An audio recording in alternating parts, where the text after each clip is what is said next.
আজব দেশৰ দুটামান গজব খবলৈ আপোনালোকৰ মাজলৈ মই আকৌ আহিলোঁ। মই বেদব্ৰত বৰা আৰু আপোনালোকে চাই আছে মোৰ YouTube channel Vedabrat art and culture. সঁচাই এই পৰিৱৰ্তন বোলা শব্দটো শুনিবলৈ বৰ ভাল, বৰ আমোল নহয়নে? কিন্তু ই বৰ ভয়ংকৰ। এই যে মই কথাখিনি কৈ আছোঁ, আপোনালোকে হাতৰ তলুৱাত পৃথিৱীখনলৈ মোৰ কথাখিনি শুনি আছে, সিও এক পৰিৱৰ্তন। কিন্তু এই যন্ত্ৰটো আৱিষ্কাৰ হোৱাৰ পৰা ই বহুখিনি যন্ত্ৰ প্ৰায় নোহোৱাই কৰি পেলালে। যেনে ৰেডিঅ'টো। আজিকালি কণ মইনা মাইনীসকলে ৰেডিঅ' কি বস্তু তাক চিনিকে নাপায়। হয়তো কোনোৱে কিতাপৰ পৃষ্ঠাত তাক দেখিছে। লাহে লাহে আমাৰ মাজৰ পৰা টেলিভিশ্যন, আনকি কম্পিউটাৰৰ প্ৰায় নোহোৱা হ'বলৈ ধৰিছে। আমি সকলোবিলাক কাম এই যন্ত্ৰটোৰ সহায়তে কৰিব পৰা হৈছোঁ। কিন্তু কোনোবাখিনিত যেন আমি নিজেই কিছুমান ভুল কৰি আছোঁ। এই যন্ত্ৰটো আৱিষ্কাৰ হোৱাৰ পৰা আমাৰ যেন এলাহ বৃদ্ধি পাইছে। আজিকালি কণ মইনা মাইনীসকলক যিখিনি শাৰীৰিকভাৱে যিখিনি আমি খেল খেলোঁ, প্ৰায় খেলা পোৱা নাযায়েই। আগত কি হয়, যেতিয়া পথাৰত ধান কাটো বা ধান চপাওঁ, তেতিয়া আমি কি কৰোঁ, ধান চপাৰ লগে লগে পথাৰত ফিল্ড চফা কৰি তাত ক্ৰিকেট খেলোঁ, ভলীবল খেলোঁ।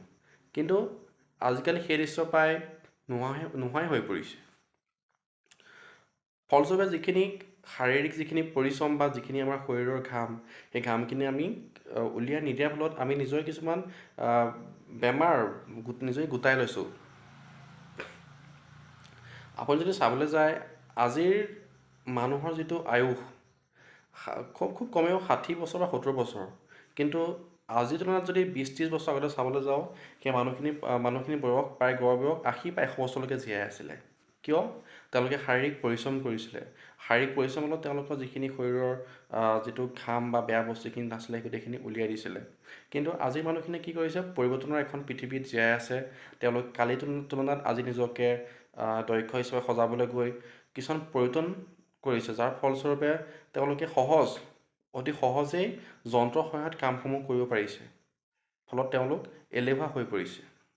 আজি আমি যিখিনি খাদ্য খাইছোঁ, সকলোবিলাক খাদ্য ৰাসায়নিক দ্ৰব্য প্ৰয়োগ কৰা। আমি সেইসমূহ যি বায়ু সেৱন কৰিছোঁ, সেয়া বায়ু ৰাসায়নিক দ্ৰব্যৰে পৰিপুষ্ট। ফলস্বৰূপে আমি সকলো খোৱা বোৱা সকলোতে দেখোন আমি ৰাসায়নিক বা যিখিনি ধৰক ৰাসায়নিক দ্ৰব্যৰে পৰিপূৰ্ণ সকলোবিলাক সেৱন কৰিছোঁ, গ্ৰহণ কৰিছোঁ।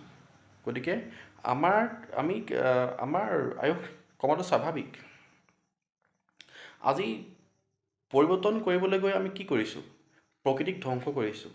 এই 3 আলি 4 আলিৰ মূৰত থকা বৰগছজোপা বা আহঁত গছজোপা কাটিছোঁ, তাৰ ঠাইত নতুনকৈ এখন মাৰ্কেট বহাইছোঁ বা এটা এপাৰ্টমেণ্ট খুলি লৈছোঁ, এখন অৰণ্য ধ্বংস কৰি।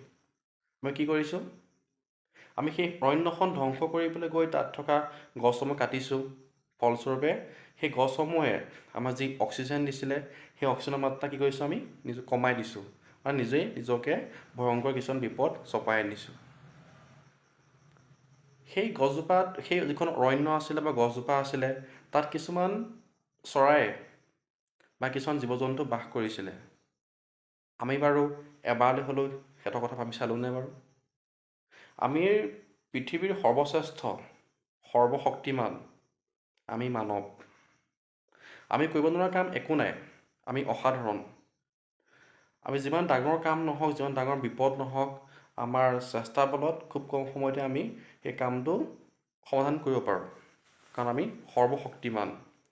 কিন্তু আমি নিজকে সৰ্বশক্তিমান বা সৰ্বশ্ৰেষ্ঠ সজাবলৈ গৈ আমি প্ৰকৃতিক ধ্বংস কৰিছোঁ। যদি প্ৰকৃততে আমি সৰ্বশ্ৰেষ্ঠ, আমি সৰ্বশক্তিমান, তেতিয়াহ'লে আমি প্ৰকৃতিখন ধ্বংস নকৰাকৈ কিছুমান পৰিৱৰ্তন সাধন কৰিব লাগিব। নহ'লে আমাৰ এই পৰিৱৰ্তনসমূহে, এই প্ৰকৃতিক ধ্বংস কৰি যি আমি পৰিৱৰ্তন সাধন কৰিছোঁ, সেই পৰিৱৰ্তনে এদিন মানৱ জাতিৰ বিপদৰ বাহক হৈ পৰিব। আহক আমি সকলোৱে প্ৰকৃতি, পৰিৱেশ সুৰক্ষা কৰি আমাৰ যিসমূহ পৰিৱৰ্তন, কালিৰ তুলনাত আমি নিজকে দক্ষ সজাবলৈ গৈ যিসমূহ ভুল কৰিছোঁ, বা যিকোনো কাম কৰিছোঁ সেই ভুলৰ শুধৰণি কৰি প্ৰথমে প্ৰকৃতিখন বা পৰিৱেশ সংৰক্ষণ কৰি পৰিৱেশ বচাই ৰাখি পৰিৱৰ্তনসমূহ সাধন কৰোঁ। নহ'লে এই পৰিৱৰ্তন এদিন আমাৰ বিপদৰ বাহক হৈ পৰিব। ধন্যবাদ।